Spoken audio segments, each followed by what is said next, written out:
आज होगी केंद्रीय मंत्रिमंडल की बैठक, किसानों समेत कई मुद्दों पर हो सकती है चर्चा।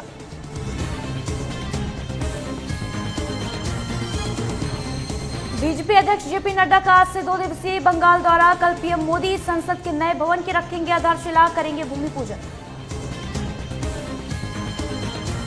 पुलवामा के तिकेन इलाके में आतंकियों और सुरक्षा बलों के बीच मुठभेड़, सेना ने 2 आतंकियों को किया ढेर, इलाके में सर्च ऑपरेशन जारी। अहमदाबाद में जीआईडीसी इंडस्ट्रियल एरिया स्थित केमिकल फैक्ट्री में भीषण आग, 25 फायर ब्रिगेड की गाड़ियां मौके पर, करोड़ों का नुकसान। सरकार पर दबाव बनाने की कोशिश, विपक्षी दलों का एक प्रतिनिधिमंडल आज शाम 5 बजे राष्ट्रपति रामनाथ कोविंद से करेगा मुलाकात। दिल्ली सीएम केजरीवाल का बयान, हम किसानों के साथ, दबाव में आने वाले नहीं, किसानों के लिए आम आदमी पार्टी के कार्यकर्ता सेवादार।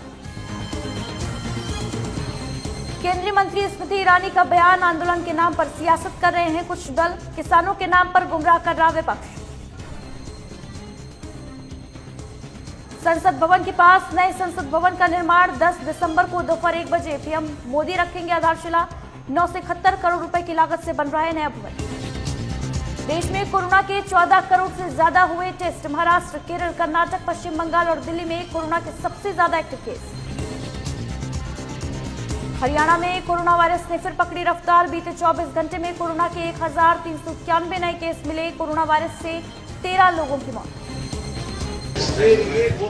तमिलनाडु में कोरोना वायरस का कहर जारी, बीते 24 घंटे में कोरोना के 1236 नए मामले आए सामने, कोरोना वायरस से 13 लोगों की मौत।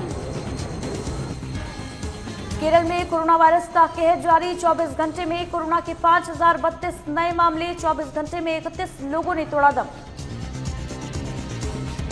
कर्नाटक में कोरोना वायरस ने पकड़ी रफ्तार, बीते 24 घंटे में कोरोना के 1280 नए केस, 13 लोगों की कोरोना वायरस से मौत। दिल्ली में कोरोना का कहर जारी, बीते 24 घंटे में कोरोना के 3188 नए मामले, 57 लोगों की मौत। महाराष्ट्र में कोरोना का कहर जारी, 24 घंटे में कोरोना के 4026 नए केस, 53 लोगों की मौत। कोविड-19 के वैक्सीनेशन को लेकर एक्शन में मुख्यमंत्री योगी आदित्यनाथ, मुख्य सचिव ने ट्रांसपोर्टेशन स्टोरेज पर मांगा प्लान। सीएम योगी का गोरखपुर दौरा, आज पिपराई चीनी मिल परियोजना का करेंगे लोकार्पण, गोरखनाथ मंदिर में पूजा अर्चना करेंगे। बुलंदशहर में अस्पताल कर्मी से 8 लोगों ने मारपीट कर की लूटपाट, मारपीट और लूटपाट की घटना सीसीटीवी में कैद। देहरादून में सीएम त्रिवेंद्र सिंह रावत के साथ अहम कैबिनेट बैठक आज, कई प्रस्ताव पर हो सकती है चर्चा, शिक्षण संस्थान खोलने पर होगा फैसला। हरिद्वार में कुंभ मेला प्रशासन की सभी विभागों के साथ हुई बैठक, व्यवस्थाएं दुरुस्त करने के निर्देश दिए। हरिद्वार में चेकिंग के दौरान सिपाही पर हमला, 2 वाहन चोरों को पुलिस ने किया गिरफ्तार, चोरों के कब्जे से कार समेत 2 बुलेट बरामद। देहरादून में प्रदेश में कोरोना वायरस की बढ़ी रफ्तार, 24 घंटे में 632 नए मामले, 12 मरीजों की मौत, संक्रमितों की संख्या 69,000 के पार। देहरादून में कोरोना को लेकर पुलिस प्रशासन अलर्ट, प्रदर्शनकारियों के लिए जाएंगे सैंपल, पुलिस कराएगी कोरोना टेस्ट।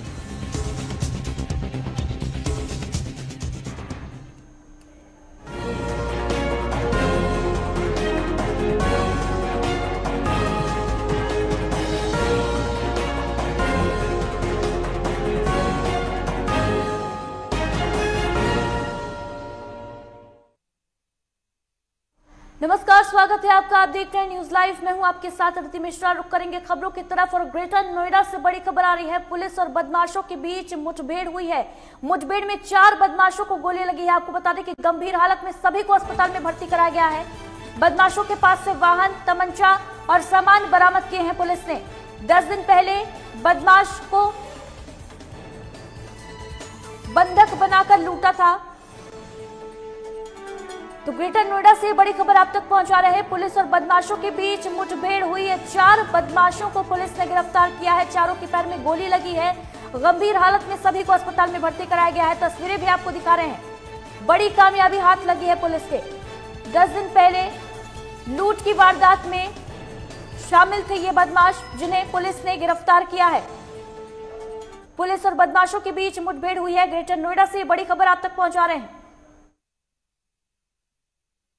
सुशांत नागपाल, हमारे सहयोगी फोन लाइन पर मौजूद है तमाम जानकारी के साथ। सुशांत, बड़ी कामयाबी यहां ग्रेटर नोएडा पुलिस के हाथ लगी है। 4 बदमाशों को पुलिस ने गिरफ्तार किया है मुठभेड़ के बाद। क्या कुछ अपडेट है, क्या जानकारी आपके पास? जी बिल्कुल, बीते रात की ये घटना है। दादरी पुलिस को जानकारी मिली थी कि ये चारों बदमाश, जिनका पहले भी ऐतिहासिक अपराधी रह चुके हैं, ये एक नए बदमाश को अंजाम देने जा रहे थे। पुलिस को जानकारी मिली थी। पुलिस ने मौके पे पहुंच के इन चारों को रोकने का प्रयास करा। ये एक टाटा गाड़ी में सवार थे, बट इन पुलिस को देखते ही इन्हें फायरिंग करनी चालू कर दी, जिस कारणवश पुलिस को भी फायरिंग करनी पड़ी और जिसमें 4 बदमाश पैरों में गोली लगने से हुए घायल और 2 बदमाश मौके से फरार हुए। जी, तमाम जानकारी के लिए बहुत बहुत शुक्रिया आपका।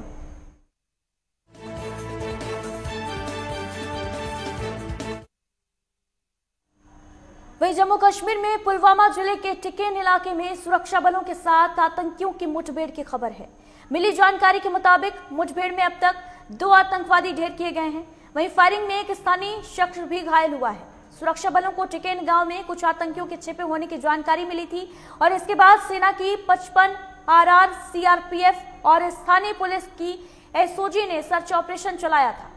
ऐसे में खुद को घिरा हुआ देख आतंकियों ने फायरिंग शुरू कर दी, जिसके बाद जवाबी कार्रवाई में सुरक्षा बलों ने 2 आतंकियों को ढेर किया है। फिलहाल दोनों तरफ से फायरिंग जारी है। वहीं इससे पहले जम्मू कश्मीर नगरोटा में नाके पर सुरक्षा बलों ने घुसपैठ की कोशिश कर रहे जैश-ए-मोहम्मद के 4 आतंकियों को मार गिराया था। दरअसल सुरक्षा बलों ने बान टोल प्लाजा के पास एक नाका लगाया था और वाहनों की चेकिंग के दौरान आतंकवादियों के एक समूह ने सुरक्षा बलों पर फायरिंग शुरू कर दी। फायरिंग के बाद आतंकी जंगल की तरफ भागने लगे और फिर मुठभेड़ शुरू हुई। वहीं एनकाउंटर में 4 आतंकवादी मारे गए हैं। माना जा रहा है कि 3 से 4 आतंकवादी ट्रक के जरिए जम्मू श्रीनगर हाईवे के रास्ते कश्मीर जाने की कोशिश कर रहे थे और इस दौरान सुरक्षा बलों ने आतंकियों को घेर लिया और फिर मुठभेड़ शुरू हो गई। इस घटना के चलते जम्मू कश्मीर श्रीनगर राष्ट्रीय राजमार्ग के साथ लगे नगरोटा में सुरक्षा कड़ी कर दी गई है। इस घटना के बाद से वाहनों की आवाजाही पर भी पैनी नजर रखी जा रही है। करणदीप हमारे सहयोगी फोन लाइन पर मौजूद है ताजा अपडेट के साथ। करणदीप, जम्मू कश्मीर में आतंकियों के साथ सुरक्षा बलों की मुठभेड़ लगातार जारी है, क्या कुछ अपडेट है? बिल्कुल अदिति, एक बड़ी कामयाबी जो है वो सुरक्षा बलों को मिली है। 4 आतंकियों को मार गया है। ये आतंकी कहीं ना कहीं पाकिस्तान से जो है वो लगातार जो है वो हिंदुस्तान की तरफ जो है वो बढ़ रहे हैं। आतंकियों के जो सरपरस्त है वो पाकिस्तान में बैठ करके इनकी एक प्लानिंग रचा करते हैं और उसके जरिए ही इनको हिंदुस्तान में भेजा जाता है। पिछली बार भी जब इनकाउंटर बन टोल प्लाजा पर हुआ था तो कहीं ना कहीं वो जो आतंकी आए हुए थे उन आतंकियों को कहीं ना कहीं पाकिस्तान की जो सेना है वो भी शह देती है, उनको शेल्टर करती है और उसी के चलते जो है वो सुरंगों के जरिए सांबा से जो है वो गुजरे हुए थे और उनको जो है वो ढेर बन टोल प्लाजा पर सुरक्षा बलों द्वारा किया गया था, क्योंकि सूचना ही पीछे से इनपुट जो थे वो लगातार मिल रहे थे कि आतंकी जो है वो हिंदुस्तान में पहुंच चुके हैं और उन्हें जो है वो ढेर करना है। जाबाज सुरक्षा बलों ने जो है उन्हें मौके पर ही ढेर कर दिया था और आज भी जो है पुलवामा में 4 आतंकी जो मार गिराए हैं। ये भी कहीं ना कहीं ये बताया जा रहा है, सूत्रों के हवाले से खबर आ रही है, इनपुट्स आ रहे हैं कि ये भी नेशनल हाईवे का ही उपयोग करके जाना चाहते थे भीतर कश्मीर घाटी की और कहीं ना कहीं दहलाने की भी कोशिश कर रहे थे। एक बड़ी कामयाबी से मान सकते हैं, जिसे संयुक्त टीम ने जो स्थिति क्या नजर आ रही है आपको? कितनी सुरक्षा पुख्ता की गई है? क्या अभी भी मुठभेड़ जारी है? बिल्कुल, अभी भी लगातार जो है वो फायरिंग रुक करके चल रही है, क्योंकि ये कहा जा रहा है कि कोई और भी आतंकी जो है वो इक्का दुक्का जो है वहां पर बचा हुआ है। उसी के चलते जो है वो फायरिंग की आवाजें अभी भी सुनाई दे रही हैं। लेकिन वो जो आसपास के इलाके हैं जहां पर हमेशा वाहनों की आवाजाही रहती थी, उन्हें जो है बिल्कुल ठप कर दिया गया है। आने जाने वाले हर व्यक्ति की, हर वाहन की जो है वो गहनता से जो जांच की जा रही है, तभी जाकर के छोड़ा जा रहा है। लेकिन अगर उस इलाके की बात करें तो लोगों को अपील की जा रही है वह अपने घरों में रहें, ताकि वह मुठभेड़ स्थल पर आकर के घायल न हो जाएं। उसके चलते जो है वो लोग स्टोन पैलेटिंग भी करते हैं, लेकिन इस तरह की घटना कोई भी सामने नहीं है। लेकिन एक कामयाबी जो है वो बड़ी सुरक्षा बलों को जरूर मिली है। और अगर इस साल की अगर बात करें तो लगातार आतंकियों की जो बिकटें हैं वो लगातार गिरती जा रही है। सैकड़ों के करीब जो आतंकी है वो कश्मीर घाटी में मारे जा चुके हैं, जिसमें सीआरपीएफ, एसओजी और जम्मू कश्मीर पुलिस के जवान जो है वो जाबाजी से लगातार जो अपना काम है वो लगातार कर रहे हैं। तमाम जानकारी के लिए बहुत बहुत शुक्रिया आपका करणदीप। और फिलहाल यहाँ वक्त एक छोटे से ब्रेक का है। ब्रेक के उस पार खबरों का सिलसिला लगातार जारी है।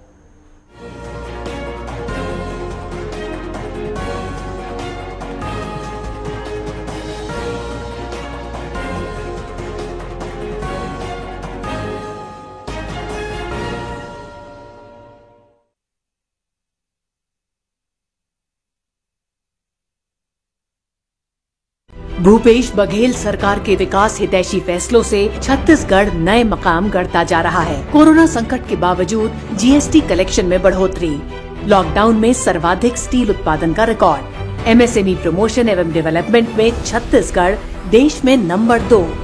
छत्तीसगढ़ में 464 से ज्यादा स्टार्टअप्स को मिली मान्यता। छत्तीसगढ़ को best emerging startup ecosystem state घोषित किया गया।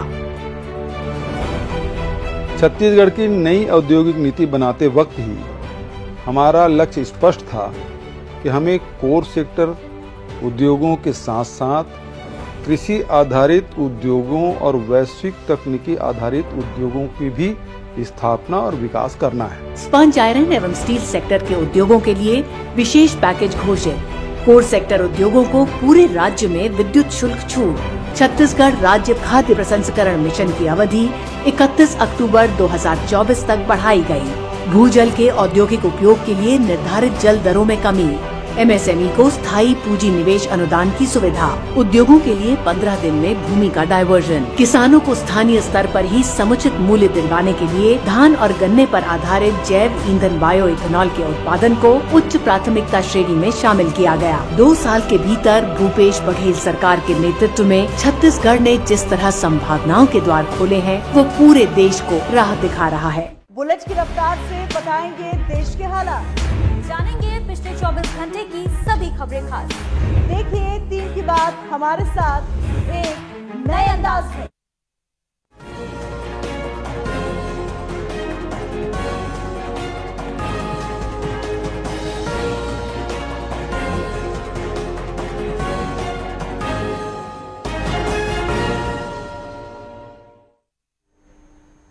ब्रेक के बाद स्वागत है आपका एक बार फिर। मोदी कैबिनेट की आज अहम बैठक होनी है। सुबह 10:30 बजे कैबिनेट की अहम बैठक होगी।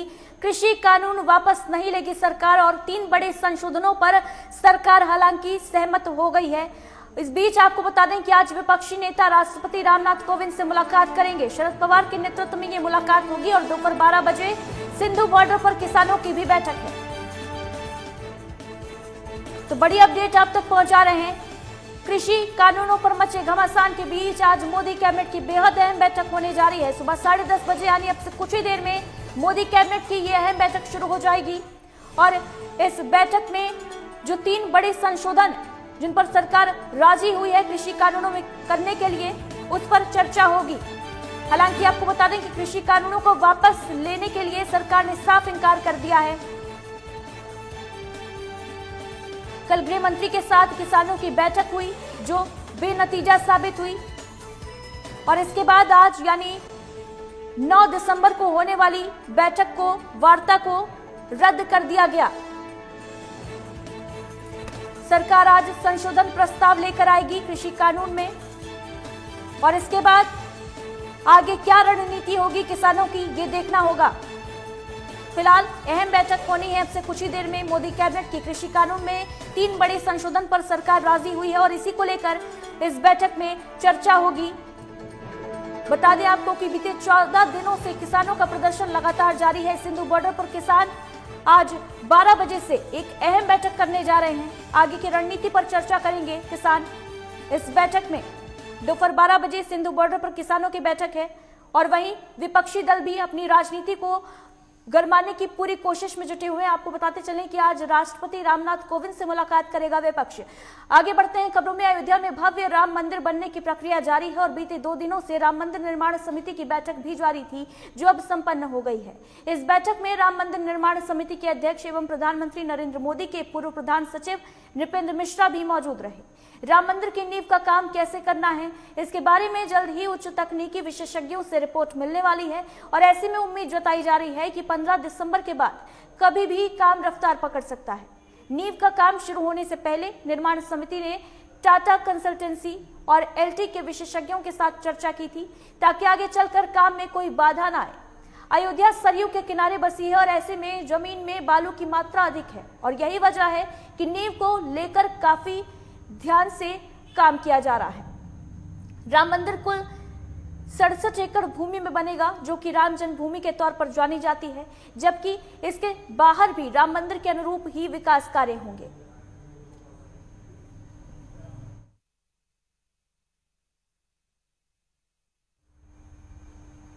महेंद्र त्रिपाठी हमारे सहयोगी फोन लाइन पर मौजूद हैं तमाम जानकारी के साथ। महेंद्र, अयोध्या में राम मंदिर निर्माण के कार्य में तेजी देखने को मिल रही है और कयास लगाए जा रहे हैं कि 15 दिसंबर से नींव का काम शुरू हो सकता है, क्या कुछ जानकारी है आपके पास? चूंकि ट्रस्ट की बैठक कल संपन्न हो गई है, उसमें ये तय किया गया है कि 15 दिसंबर के बाद राम मंदिर की नींव खोदी जा सकती है और 15 जनवरी से विधिवत जो है मंदिर निर्माण शुरू हो जाएगा, ऐसी जानकारियां मिली हैं। और इस तरह से तैयारी हो रही है कि जैसे भगवान राम त्रेता युग में आए थे उसी तरीके से जैसे राम मंदिर होना चाहिए उस तरह से तैयारी हो रही है। और ये भी जानकारी मिली है कि इस राम मंदिर के निर्माण में जो है विदेशी कंपनियां भी भाग लेने जा रही हैं, यानी स्विट्जरलैंड की एक फर्म कंपनी नगर आयुक्त विशाल सिंह से वार्ता किया है जो रोप वे की तैयारी की जा रही, किस तरीके से यातायात व्यवस्था रहेगी, जो लोग राम मंदिर दर्शन करने आएंगे तो उसकी किस तरीके से लोगों का आना जाना होगा, किस तरह से गाड़ियां आएंगी। इसलिए विदेशी कंपनी स्विट्जरलैंड से नगर निगम के नगर आयुक्त विशाल सिंह ने बैठक की है और इस तरीके से जानकारी मिली है। और ये भी तैयारी हो रही है कि जो कंपनियां राम मंदिर के निर्माण में लगी हैं और लेकिन साथ साथ विदेशी कंपनियां भी इसमें राम मंदिर में भाग लेंगी। तमाम जानकारी के लिए बहुत बहुत शुक्रिया आपका महेंद्र।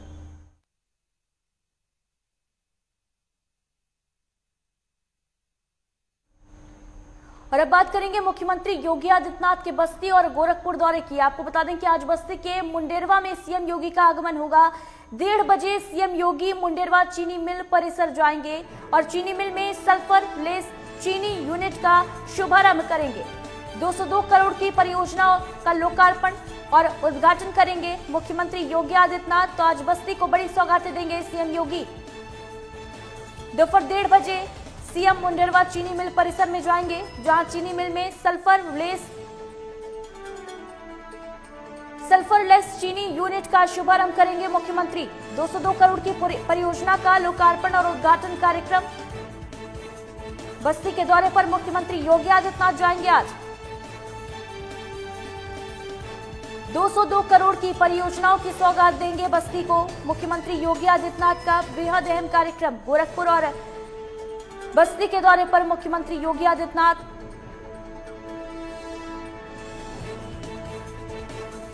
और सिर्फ आपको बता दें कि आज बस्ती में सल्फरलेस शुगर प्लांट का शुभारंभ करेंगे। इसके अलावा कई अन्य परियोजनाओं का लोकार्पण और शिलान्यास भी करेंगे।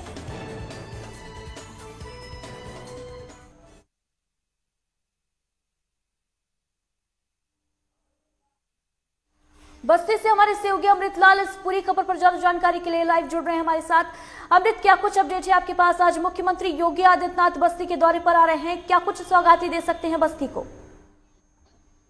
आज बस्ती मुंडेरवा चीनी मिल में लगभग 1:30 बजे हेलीकॉप्टर द्वारा प्रदेश के मुख्यमंत्री योगी आदित्यनाथ पहुंचेंगे और वहां चीनी मिल प्रांगण में लगभग 202 करोड़ रुपए की लागत के परियोजनाओं का शिलान्यास और लोकार्पण करेंगे। अमृत, वहीं कार्यक्रम स्थल की अगर बात की जाए तो क्या कुछ तैयारियां प्रशासन के द्वारा की गई हैं मुख्यमंत्री योगी आदित्यनाथ के आगमन को लेकर? कितना उत्साह दिखाई दे रहा है बस्ती में कार्यकर्ताओं में? जी, कार्यकर्ताओं में काफी उत्साह देखा जा रहा है। वहीं इस चीनी मिल को शुरू होने के दूसरा वर्ष है और इसी दिन इसके पहले वर्ष में मुख्यमंत्री जी आकर इस शिलान्यास कर उद्घाटन किए थे और आज फिर आ रहे हैं। वहीं जिला प्रशासन ने मुख्यमंत्री की सुरक्षा को देखते हुए 2 एडिशनल एसपी सहित 10 सब इंस्पेक्टर और 200 पुलिस कर्मियों की उनकी सुरक्षा में लगाया गया है। प्रशासन पूरी तरह अलर्ट है। तमाम जानकारी के लिए बहुत बहुत शुक्रिया आपका अमृत।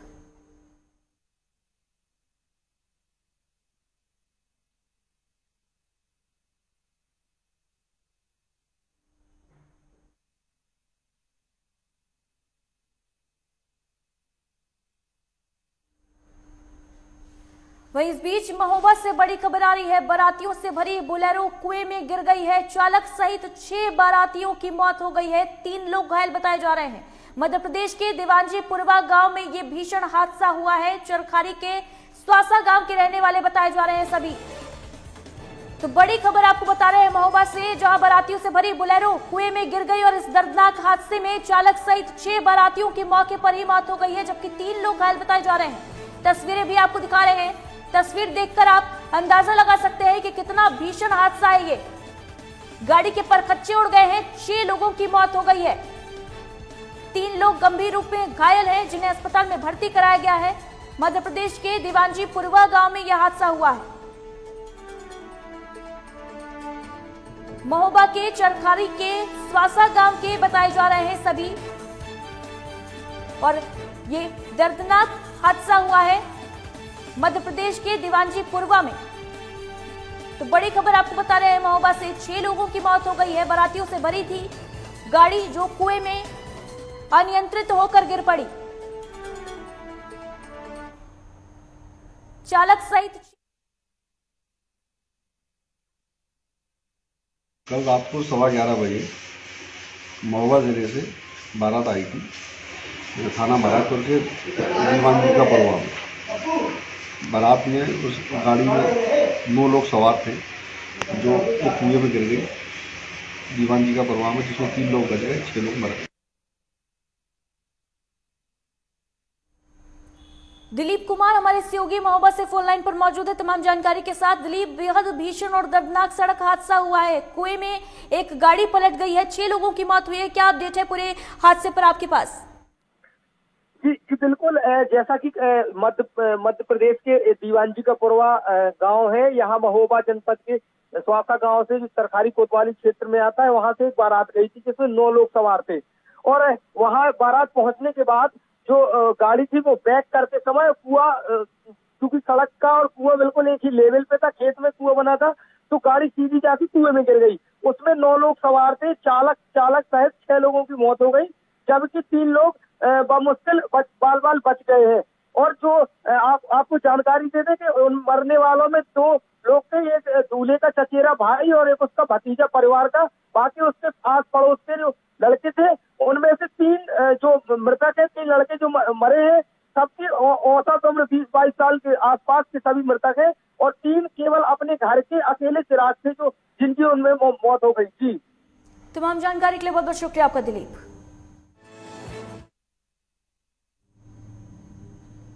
वहीं रामपुर से बड़ी खबर है। युवती को मनचले ने छत से फेंक दिया है। छेड़छाड़ के विरोध में युवती को छत से फेंक दिया मनचले ने। छत से गिरने पर युवती गंभीर रूप से घायल हो गई है। थाना सिविल लाइन के कॉलोनी का ये मामला सामने आ रहा है। तो बड़ी खबर रामपुर से, जहां छेड़छाड़ का विरोध करना एक युवती को महंगा पड़ गया। मनचले ने युवती को छत से फेंक दिया है। आपको बता दें कि गंभीर रूप से घायल हो गई है युवती। थाना सिविल लाइन का ये मामला सामने आ रहा है।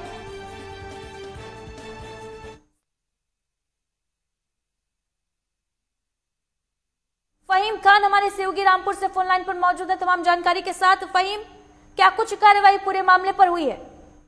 देखिए अदिति, जिस तरह से मिशन शक्ति एक अभियान चला रखा है योगी आदित्यनाथ मुख्यमंत्री उत्तर प्रदेश ने, उनके इस मिशन शक्ति को फलीता लगता दिख रहा है। रामपुर से बहुत बड़ी खबर है ये कि एक युवती अपने घर पे थी, उसको एक मनचले ने पहले छेड़छाड़ का विरोध किया, उसके बाद में उस मामले में समझौता करवा दिया गया, लेकिन उसके बाद भी उसका मन नहीं भरा तो वो उसके घर में घुस गया और छत पे वो कपड़े सुखा रही थी युवती, उसे छत से फेंक दिया, उसको मारने की कोशिश की गई। तो जिस तरह से ये मनचलों का साहस बढ़ रहा है, तो ये मिशन शक्ति पे फलीता है।